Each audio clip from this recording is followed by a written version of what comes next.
이 2부 예배 때 아이들과 함께 예배하는 것처럼 함께 예배할 텐데, 아이들에게는 은혜가 있고 우리 성도님들에게는 아이들에게만 주는 말씀인가, 이게 아니라 우리 아이들을 나의 자녀처럼 키워야 되겠다, 그리고 이 말씀이 곧 나의 말씀이다, 이런 은혜로 시간을 보냈으면 좋겠습니다. 그래서 우리 말씀을 다시 한 번 더 읽을 텐데요, 우리 아이들이 예배 드릴 때 말씀을 이렇게 읽습니다, 라는 걸 우리 친구들이 잘 보여줬으면 좋겠습니다. 우리 아이들이 말씀만 읽을 뿐만 아니라 시작할 때 말씀 주소를 꼭 기억하기를 바라는 마음에서 주소를 읽고 말씀을 읽고 그 다음에 아멘으로 마치는데요, 우리 PPT 나와 있는 대로 한 번 더 말씀을 읽어보도록 하겠습니다. 시작. 사무엘상 2장 26절 말씀. 아이 사무엘이 점점 자라매 여호와와 사람들에게 은총을 더욱 받더라. 사무엘상 2장 22절 말씀. 아멘. 오늘은 어린이 주일입니다. 어린이 주일은 미국에서 6월에 시작을 했다고 합니다. 그래서 왜 6월에 시작했냐 살펴보니 미국에는 6월에 꽃이 활짝 핀다라고 합니다. 그래서 어린이 주일을 세 글자로 꽃주일이라고도 표현을 합니다. 이 꽃과 같이 아이들이 정말 예쁘게, 그리고 꽃을 보면 저희가 행복한 것처럼 아이들이 정말 행복했으면 좋겠다라는 마음이 있었나 봅니다. 우리도 그래서 지난주에 꽃이 활짝 피었을 때 다 같이 성도님들이 사진을 찍은 이유도 거기에 있습니다. 우리 가운데 앉아있는 우리 유치부, 초등부 친구들을 보면 꽃과 같이 웃음이 나고 기쁘십니까?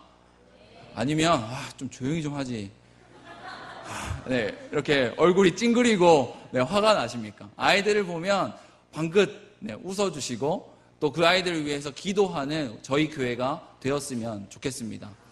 그래서 6월에 시작했던 그 어린이 주일이요, 이 한국에 들어오면서 봄이 되는 이 한국에는 5월에 꽃이 활짝 피고 또 어린이날을 또 생각하면서 이 5월 첫 주를 어린이 주일로 정하고 보내고 있습니다. 성도 여러분, 그리고 우리 친구들, 어린이 주일 하면 떠오르는 것이 무엇입니까? 5월 첫 주는 어린이 주일인데 어린이 주일에 대한 생각들을 사람들이 많이 오해하고 있는 것 같습니다. 어린이들에게 집중하는 날이 어린이 주일일까요? 어린이들의 부탁이라면 모든 것을 다 들어주는 주일이 어린이 주일일까요? 아니면 어린이가 주인공이 되는 그 주일이 어린이 주일일까요? 성경에서는 어린이 주일을 지켜라 라는 말은 없습니다. 그러나 성경에서 보면 어린이들에게 집중하고 있는 예수님, 어린이들에게 집중하고 있는 성경 구절은 참 많다라는 거죠. 그래서 이 세 가지 질문 가운데 이 어린이들에게 집중하는 날은 맞는 것 같습니다. 이 어린이들에게 우리는 집중을 해야 합니다. 그냥 떠드는 아이, 물건만 망치는 아이, 이것이 아니라 우리에게 하나님의 자녀로서 이 어린이들이 중요하다는 거죠. 그렇다면 이 어린이 주일을 어떻게 보내야 되느냐? 그것이 우리의 질문이 되어야 한다는 거죠. 답은 하나입니다. 우리 아이들의 믿음, 그 믿음에 집중하기 위해서 이 어린이 주일을 보내는 겁니다. 우리가 조금 어색하지만 제가 이렇게 설교를 하고 담임 목사님께서 설교를 하고 이렇게 하는 이유도 우리 아이들이 믿음으로 우리 교회에서 자랐으면 좋겠다. 정말 믿음으로 우리 아이들이 커갔으면 좋겠다. 이것이 오늘 본문에 등장합니다. 우리 한번 함께 읽어볼까요? 시작. 어려서부터 해야 합니다. 어려서부터 우리 친구들은 믿음의 훈련을 해야 되고요, 우리 성도님들은 어려서부터 우리 아이들이 믿음으로 자랄 수 있도록 잘 양육하고 가르쳐야 된다는 거죠. 그것이 우리 교회의 방향이 되어야 된다는 겁니다. 오늘 본문에는 한 사람이 나옵니다. 바로 사무엘입니다. 자, 친구들 앞을 보세요. 엘가나가 아빠일까요? 한나가 아빠일까요?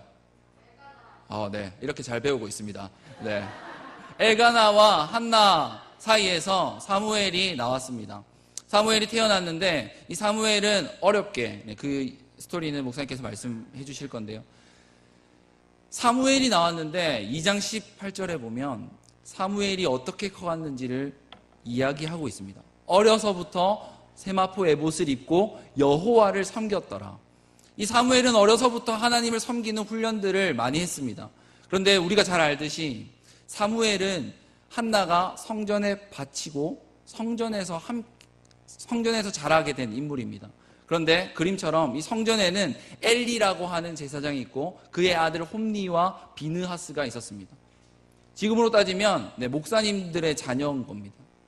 이 홈니와 비느하스와 사무엘이 함께 성전에서 커갔습니다. 이 말은 뭐냐면요, 성전에서 함께 제사하고, 우리말로 하면 함께 예배하고 함께 하나님을 섬겼다는 거죠. 그런데 성경은 극명하게 다른 결과를 보여줍니다. 오늘 사무엘은 점점 자라면서 하나님과 사람들에게 칭찬을 받고 은총을 받았더라, 이렇게 기록하는데, 그런데 함께 성전에서 자랐던 이 홈니와 비느하스는 전혀 다르게 기록을 하고 있다는 거죠. 우리 아이들이 성전에서 예배를 드립니다. 그런데 예배를 드리는 척 하면서 드리지 않도록 우리는 늘 양육해야 되고 기도해야 된다는 거죠. 홈니와 비느하스는 함께 성전에서 예배했지만 그들은 예배를 드리지 않았던 것 같습니다. 하나님을 경외하고 예배하는 모습이 이 마음에 진심이 없었던 것 같습니다. 그래서 이후에 보면 사무엘은 점점 자라면서 하나님과 사람들에게 은총을 받았지만 이 홈니와 비느하스는 이방인에게 처참하게 죽게 되는 결과가 나타납니다. 우리는 아이들을 그냥 보는 것이 아니라 이 아이들이 믿음으로 자랄 수 있도록 계속 양육해야 된다는 거죠. 성경은 우리에게 말하고 있습니다. 아이들은 어른이 되면 조금 말이 통하고 조금 이해가 될 때 되면 믿음이 자라겠지, 이렇게 말하지 않는다는 거죠. 지금 우리는 아이들을 가르쳐야 되고 지금 우리 아이들은 하나님을 고백해야 된다는 겁니다. 그래서 내가 어른이 되면 옆에 계신 장로님들과 집사님들과 선생님들처럼 정말 멋있게 예배 드리겠지, 이게 아니라 우리 친구들은 언제부터 하나님을 예배해야 된다고요? 지금부터 예배를 드려야 된다는 거죠. 그래서 우리 다 함께 한 번 더 고백할 텐데요, 우리는 온 힘과 마음과 정성을 다해서 예배를 드려야 될 겁니다. 우리 친구들은 결단하는 마음으로 큰 소리로 고백하고요, 우리 성도님들은 자녀들을 잘 양육하겠다는 마음으로 우리 한번 함께 고백하도록 하겠습니다. 시작. 어려서부터 온 힘과 마음과 정성을 다하여 예배 드리겠습니다. 그래서 우리 모든 교회가 정말 어려서부터 정말 예배가 살아있는 교회, 정말 예배에 집중하는 교회, 그리고 예배하는 어린이가 되는 교회가 되기를 주님의 이름으로 기도합니다. 앞에 보내고 있습니다. 방금 말씀드렸던 것처럼 이 어린이 주일 자체가 우리가 그냥 단순히 어린이에게 선물을 주는 날이 아니다라고 말씀을 드렸습니다. 어린이 주일의 핵심은 주일이죠. 주님을 인정하는 어린이들이 귀하게 쓰임받게 하는 날입니다. 성경에 보면 어린이라는 단어가 여러 가지로 표현될 때가 있습니다. 어린이처럼 우리가 되지 아니하면 천국에 들어가지 못한다라고 말합니다. 이때 어린아이와 같이 되지 못하면 천국에 못 들어간다라는 무슨 말입니까? 한번 따라해 봅시다. 어린아이와 같이 자기를 낮추는 사람이 천국에서 큰 자입니다. 어린아이 같이 되지 못하면 천국에 못 들어간다. 이 말의 핵심은 우리가 돌이켜서 어린아이가 될 수 없지 않습니까? 여기 50, 60, 70 나이가 많으신 분들이 다시 어떻게 아이가 될 수 있습니까? 그것이 아니라 어린아이들이 갖는 자신을 낮추는 겸손한 마음이 있어야 된다라고 말씀하는 것이죠. 마찬가지입니다. 또 어린아이와 같이 된다는 것은 하나님의 나라를 어린아이처럼 받아들인다라는 것입니다. 말씀 그대로 믿고 말씀 그대로 천국이 있구나, 그 말씀 그대로 믿는 그 순수함들을 어린아이와 같다라고 말합니다. 또 하나는 이런 긍정적인 의미도 있지만 성경에 보면 어린아이와 같이 되지 말라라는 말도 있습니다. 그 말은 어린아이는 미성숙한 부분이 있기 때문에 우리가 영적인 부분에 있어서는 미성숙한 사람이 되어서는 되지 않는다라 말합니다. 그럼 어린아이는 잘 속습니다. 잘 유혹에 넘어갑니다. 아마 우리 친구들한테도 아마 우리 목사님이나 선생님들이나 또는 이런 분들은 좋은 쪽으로 가르치겠지만 밖에 어떤 못된 사람들이 나쁜 것을 가지고 유혹해도 금방 쉽게 빠지게 되죠. 왜냐하면 잘 모르기 때문입니다. 성경은 우리에게 영적인 부분에 있어서 어린아이가 되면 되지 않는다. 만약에 영적인 어린아이로 있다면 사람의 속임수와 간사한 유혹에 빠져서 이리저리 흔들리는 사람이 될 수밖에 없다라고 말합니다. 오히려 영적인 부분에 있어서는 그리스도의 장성한 분량까지 충만한 데 이르는 장성한 사람이 되어야 된다라고 말씀을 하고 있는 것입니다. 그렇다면 우리가 방금 말씀처럼 우리 아이들을 온전한 예배자로 키우기 위해서 우리가 해야 될 일은 무엇입니까? 한번 따라해 봅시다. 따라하겠습니다. 시작. 하나님을 존중히 여기는 예배자의 모범이 되어야 합니다. 우리가 이제 어떤 사람이 되어야 될 것인가? 그것은 아이들에게 너희가 훌륭한 예배자가 되어라 라고 말하기 이전에 먼저 내가 훌륭한 예배자가 되어야 되죠. 오늘 본문 읽었던 것처럼 이 엘가나가 살던 시대, 한나가 살던 시대는 사사시대입니다. 우리가 이미 살펴본 것처럼 사사시대의 특징이 무엇입니까? 각자의 소견에 옳은 대로 살아가는 시대입니다. 자기가 하고 싶은 대로 살아가는 시대이죠. 이것은 이스라엘의 왕이었기 때문에 스스로 살아간 것이 아니라 사실은 하나님을 왕으로 모시지 않기 때문에 자기가 왕이 되어 살아가는 것입니다. 오늘날도 비슷하지 않습니까? 많은 사람들이 하나님의 말씀대로 살아가기보다는 자기 소견대로 살아갑니다. 내 뜻대로 살아가는 것이죠. 그래서 내 마음에 맞으면 좋고 내 마음에 안 맞으면 싫고 하나님도 필요 없다라고 말하는 시대가 오늘날 시대입니다. 바로 그런 시대가 이 사사시대인데 그때 이 엘가나와 한나가 하나님 앞에 예배하러 가는 삶을 살았다는 것입니다. 한나가 임신하지 못했을 때 하나님께 예배하러 갔습니다. 예배하러 갔을 뿐 아니라 자신의 문제를 놓고 하나님께 기도하고 통곡하고 서원을 하고 있습니다. 하나님, 주의 여종에게 아들을 주신다면 하나님께 이 아들을 드리겠습니다 라고 이야기합니다. 그가 간절히 기도하는데 그 간절히 기도하는 것을 제사장 엘리가 바라보면서 얘기합니다. 평안히 가라. 이스라엘 하나님이 너희의 기도를 너희에 구하는 것을 허락하기를 원한다. 하나님께서 이 엘리 제사장을 통하여 말씀을 주신 것을 이 한나가 바로 받습니다. 아멘. 당신의 말씀 그대로 되기를 원합니다. 말씀을 받고 돌아간 한나가 어떤 행동을 하고 있습니까? 지금까지는 금식하고 울부짖고 통곡하며 그렇게 했었는데 이 말씀을 받고 나니까 가서 먹고 얼굴에 다시는 근심빛이 없었더라라고 말합니다. 한나는 엘리 제사장을 통하여 주신 하나님의 말씀을 아멘으로 받아들였습니다. 말씀을 받아들일 때에 그 마음 가운데 하나님 역사가 나타나기 시작했죠. 그대로 임신을 하고 아이를 낳았습니다. 그래서 그 아이 이름을 사무엘이라 지었습니다. 한번 따라해 봅시다. 이는 내가 여호와께 그를 구하였다 함이더라. 사무엘 뜻이 뭡니까? 하나님이 들으신다. 내가 하나님께 구하였더니 하나님이 들으시고 아들을 주셨다. 그러면 대부분의 사람들은 이렇게 생각합니다. 하나님이 내 기도 들어줬으니까 됐네. 감사합니다. 끝이는 경우가 많습니다. 그런데 이 한나는 자신이 하나님께 기도했던 내용을 기억하며 이 아이가 젖을 뗄 때가 되었을 때 이 아이를 데리고 엘리 제사장에 찾아갑니다. 그리고 말합니다. 내가 기도한 대로 하나님이 이 아이를 주셨습니다. 이제 나도 이 아이를 하나님께 드리겠습니다. 이 아이를 하나님의 성전에서 키워주십시오.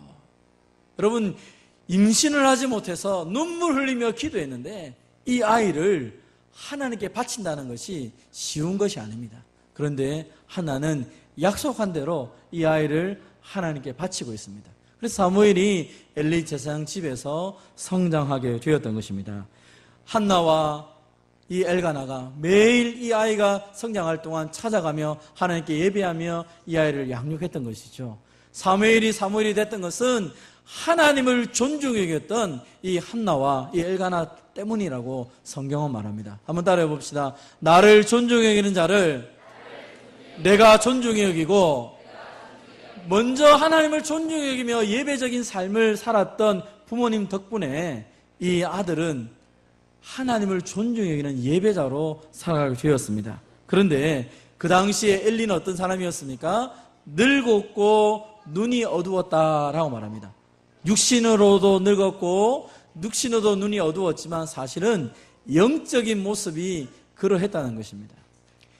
시대는 사사시대에서 엉망진창이었고 마음대로 살았고 제사장조차도 형편없는 사람이었지만 그러나 이 한나와 엘가나가 하나님을 섬김을 통하여 사무엘이 믿음의 사람이 되었던 것입니다. 여러분, 그런데 이 엘리 제사장은 어떤 사람이었습니까? 왜 우리가 영적으로도 늙었고 어두웠다라고 볼 수 있습니까? 성경을 보니까 그의 아들들이 행실이 나빠서 여호와를 알지 못하였다라고 말합니다. 우리 목사님 말씀하신 것처럼 어떻게 제사장의 아들들이, 마지막 사사였던 이 엘리의 아들들이 여호와를 알지 못했을까요? 늘 예배드리러 왔고 늘 예배드리고 늘 성전에 살았는데도 불구하고 하나님을 알지 못했다는 것입니다. 그 이유는 이들이 여호와의 제사를 멸시했기 때문입니다. 여러분, 왜 엘리의 아들들이 여호와의 제사를 멸시했을까요? 그것은 그의 부모였던 이 엘리조차도 하나님을 멸시했기 때문입니다. 성경에 보니까 엘리 제사장의 아들들이 나쁜 짓을 합니다. 그 이야기를 들었습니다. 아이들이 잘못하는 것을 들었을 때 성경에 보면 매를 들어서라도 그 잘못된 것을 고치라라고 말을 합니다. 그런데 이 엘리 제사장은 고치지 않습니다. 이렇게 얘기합니다. 얘들아, 소문이 별로 안 좋다. 너희들에 대한 소문이 안 좋으니까 그 소문을 좀 안 좋게 하지 마라. 너 그래 하면 안 된다 하고 끝내버리는 것입니다. 엘리 제사장의 마음속에 무엇이 있습니까? 우리 아이가 하나님을 제대로 섬기지 못하니까 너 그러면 안 돼. 하나님 잘 섬겨야지. 이렇게 말해야 되는데, 야, 소문이 안 좋다. 소문이 안 좋다. 너에 대한 소문이 좀 소문 좀 좋게 해라. 이렇게 하고 말을 끝냈다는 것입니다. 왜 그렇게 말을 합니까? 그것은 엘리 제사장 마음속에 하나님보다도 자식들이 더 귀중했기 때문입니다. 지금 하나님 앞에 죄를 짓는데 너 잘못했어. 회개해야 돼. 이렇게 말해야 되는데, 얘들아, 소문이 안 좋아. 소문이 좀 소문 좋게 해봐. 너가 얼마나 귀중한 사람인데. 하나님 앞에서 아이를 보는, 자녀를 보는 것이 아니라 자기의 눈으로 그냥 내 자식만 귀하다고 생각하는 것이죠. 그래서 하나님을 멸시하고 자기의 자녀들만 살을 찌우는 것이 오늘 본문에 나타났던 이 엘리의 모습이었습니다. 바로 하나님을 자기가 멸시했기 때문에 그의 자녀들도 멸시하는 것이 생겼다는 것입니다. 사랑하는 성도 여러분, 이것이 오늘 저와 여러분에게 도전이 됩니다. 우리의 자녀들의 영적인 상태가 우리의 부모와 관련이 있다는 것입니다. 우리가 좋은 모습으로 정말로 내가 하나님을 귀하게 여기는 것을 우리의 자녀들에게 가르쳐 주어야 우리의 자녀들이 그렇게 살아갈 수 있는 것입니다. 물론 부모가 훌륭한 믿음의 부모 가운데 속에서 개망나니 같은 자녀가 태어날 수가 있습니다. 그러나 적어도 우리가 할 수 있는 부분은 해야 되는 것이죠. 여러분, 우리는 완전한 부모들이 아닙니다. 여기 있는 우리 모든 사람들은 완전한 사람들이 아닙니다. 그러나 적어도 우리의 삶을 통하여 하나님을 존중해 여기고 예배하는 삶을 가르치는 저와 여러분 되시기를 바랍니다. 그럼 제가 오늘 결론적으로 몇 가지 책을 소개하면서 결론을 짓겠습니다. 우리는 완벽한 부모가 없습니다. 우리 가운데 어떤 누구도 완벽하지 않습니다. 성경은 우리에게 완벽한 부모가 되라라고 말한 적이 없습니다. 완벽한 부모가 아니라 좋은 신앙의 부모가 되어서 우리의 자녀를 양육하는 것입니다. 그렇게 하기 위해서 어떻게 해야 됩니까? 한번 따라해 봅시다. 성경을 먹이는 부모가 됩시다. 우리의 자녀에게 적어도 내가 할 수 있는 것은 말씀을 가르치고 말씀을 읽고 말씀과 아이와 함께 말씀을 볼 수 있는 시간을 가져야 된다는 것입니다. 우리의 자녀에게 말씀을 읽어주고 암송시키고 함께 말씀을 통하여 교제하는 것은 이 아이가 듣든지 아니 듣든지 부모가 해야 될 일이라고 성경은 말하고 있는 것입니다. 어린이 주일을 맞이하여서 우리의 자녀들에게 말씀을 먹이는 저와 여러분 되시기를 바랍니다. 밥만 먹여서 몸만 키우는 것이 아니라 제대로 된 영적인 양식을 먹여서 하나님을 경외하고 하나님을 두려워할 수 있는 예배자로 만들 수 있는 저와 여러분 되시기를 바랍니다. 뿐만 아니라 같이 한번 읽어보겠습니다. 시작. 마땅히 행할 길을 아이에게 가르치라. 그리하면 늙어도 그것을 떠나지 아니하리라. 아멘. 마땅히 행할 것을, 말씀을 가르칠 때에 우리 아이들이 변화될 것입니다. 그리고 두 번째 할 것은 무엇입니까? 따라해 봅시다. 기도를 입히시다. 우리가 아이들에게 옷을 입힙니다. 좋은 옷을 입힐까, 어떤 옷을 입힐까 고민합니다. 그러나 좋은 옷 입히면 물론 빛이 날 수 있습니다. 한 번뿐일 것입니다. 그러나 내가 기도로 이 아이의 인생을 입히기 시작하면, 이 아이의 평생토록 기도로 이 아이를 붙잡는다면 그 인생은 하나님 앞에 버림받는 인생이 되지 않는 것입니다. 그럼 우리가 잘 아는 어거스틴이라는 사람이 있습니다. 어거스틴은 어릴 때 교회 학교에 다녔습니다. 그러나 성장하면서 그가 먼 땅에 가서 이방 종교를 섬기고 불량한 여자들과 더불어 살아갑니다. 그런데 그 어머니가 이 소식을 들으며 매일 기도하기 시작합니다. 사랑하는 하나님, 살아계신 하나님, 내 아이를 살려주십시오. 내 아이를 살려달라고 그렇게 기도하기 시작합니다. 모니카의 그 기도를 통하여, 그 어머니의 기도를 통하여 어거스틴이 다시 말씀을 듣고 하나님의 사람이 되어서 하나님의 교회의 기둥 같은 일들을 행했던 것을 보게 됩니다. 기도는 사라지지 않습니다. 부모의 기도는 자녀를 입히고 빛나게 하는 줄 믿으시기를 바랍니다. 그래서 성경은 우리에게 말합니다. 주님이 너희는 너희와 너희 자녀를 위해 울라라고 말합니다. 자녀는 부모의 눈물을 머금고 성장합니다. 부모가 땀을 흘린 만큼, 눈물을 흘린 만큼 자녀는 성장하게 되어 있습니다. 스스로 크는 자녀가 없는 것입니다. 사랑하는 성도 여러분, 우리에게 주어진 시간을 통하여 우리의 자녀를 두고 울며 기도하는 저와 여러분 되시기를 바랍니다. 우리의 기도를 하나님이 들으시기에 지금은 도대체 변화가 없고 아무런 가망성이 없어도 하나님이 그 인생을 책임져 주시면 변화된다는 것입니다. 우리가 교회 학교를 위하여서 또 우리 자녀를 위해서 이 어린이 주일을 함께 모여 예배드린 이유가 무엇입니까? 사랑하는 자녀들을 위해 울며 기도하는 것입니다. 이 아이들이 때문에 다음 세대가 있고 이 아이들 때문에 하나님 나라가 확장될 것을 믿기 때문에 우리가 기도하고 우는 것입니다. 오늘 여러분의 자녀를 위하여서, 목사님 제 자녀가 너무 나이가 커서 이제는 소망이 없는데요. 그러나 지금 내 평생 속에서 앞으로 생애를 생각한다면 지금이 가장 젊을 때고 지금이 내가 제일 할 수 있을 때라는 것 사실을 기억하면서 지금 내 자녀를 위해서 울며 기도할 수 있는 부모님들 되시기를 바랍니다. 아니 나는 자녀가 없는데요. 자녀가 없는 분들은 영적인 자녀들을 위해서 눈물을 흘리며 기도해 주시기 바랍니다. 개혁주의에서 가장 스승이라고 말하는 칼빈이 자녀가 없었습니다. 그 자녀가 없을 때 영적인 자녀들에게 말씀을 가르치고 울면서 엎드렸던 것을 기억합니다. 여러분에게 자녀가 없다면 영적인 자녀들을 위하여 기도하시기 바랍니다. 여러분의 눈물을 통하여 하나님의 교회와 하나님의 나라가 든든하게 서게 될 것입니다. 그리고 마지막으로 우리는 한번 따라해 봅시다. 하나님의 언어로 자녀를 축복합시다.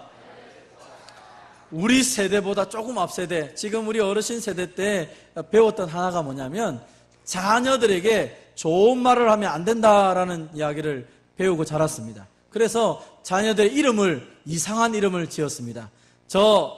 우리 아이 이름이 뭐냐? 막둥이, 막녀야, 막녀. 막 태어났다고 여자 이름을 막녀라 짓고, 막내라고 막녀라 짓고, 이제 좀, 우리 애가 좀 개똥이처럼 더럽지만 오래 살아라, 개똥이. 이렇게 이름 부르며 살았다는 거예요. 자녀를 향하여 험한 말을 하면 부모의 권위가 서는 줄 알고 자녀에게 막말을 했던 것이 우리 부모 세대들의 사실은 모습입니다. 그렇게 해야 잘 되는 줄 알았다는 겁니다. 나쁘게 하려고 한 것이 아니라 그렇게 배웠다는 것입니다. 그래서 자녀의 이름도 이상하게 짓고 함부로 얘기하고 그러면 자녀가 잘 될 거야. 오히려 내가 험한 말을 했기 때문에 악한 것이 우리 자녀를 못 건드릴 거야. 그렇게 배웠다는 것입니다. 근데 성경은 그렇게 말하고 있지 않더라는 것입니다. 성경은 우리에게 뭐라 말합니까? 한번 우리 에베소 6장 4절 같이 읽겠습니다. 시작. 또 아비들아 너희 자녀를 노엽게 하지 말고 오직 주의 교훈과 훈계로 양육하라. 우리의 자녀를 노엽게 하지 말라는 것입니다. 대부분의 자녀들이 노여운 것은 뭡니까? 말 때문입니다. 해야 될 말은 하지 않고 하지 말아야 될 말을 너무 쉽게 하기 때문에 자녀들의 마음이 상한 것입니다. 자녀들을 위해 기도하고 복을 주고 하나님의 말씀을 위로해 준다면 자녀들이 기뻐할 것입니다. 그런데 내 기분대로 얘기하는 것입니다. 내 마음대로 얘기하는 것입니다. 그러다 보니까 아이들이 상처를 받기 시작하는 것입니다. 오늘 성경은 우리에게 하나님의 언어로 자녀를 축복하라라는 것입니다. 여러분, 이것은 그냥 단순히 칭찬하라라는 말이 아닙니다. 우리의 자녀들이 잘못하면 권면의 말을 해야 됩니다. 주의 교훈과 훈계로 양육하는 것이죠. 그러나 우리가 이 자녀를 위해서 마음껏 기도하고 축복할 때 하나님이 이 아이들을 온전하게 세울 것입니다. 하나님은 우리에게 원합니다. 우리의 자녀를 주시면서 이 자녀가 하나님을 예배하는 자로, 하나님을 경외하는 자로 자라기를 소원하십니다. 그리고 먼저 이 일들을 저와 여러분을 맡기시면서 우리가 먼저 하나님을 경외하며 하나님을 예배하는 자로 살아가기를 원하는 것입니다. 사랑하는 성도 여러분, 하나님을 존중히 하는 예배자의 모범을 보임을 통하여 우리의 자녀들이 하나님을 잘 섬기는 역사가 있기를 주님의 이름으로 축원드립니다.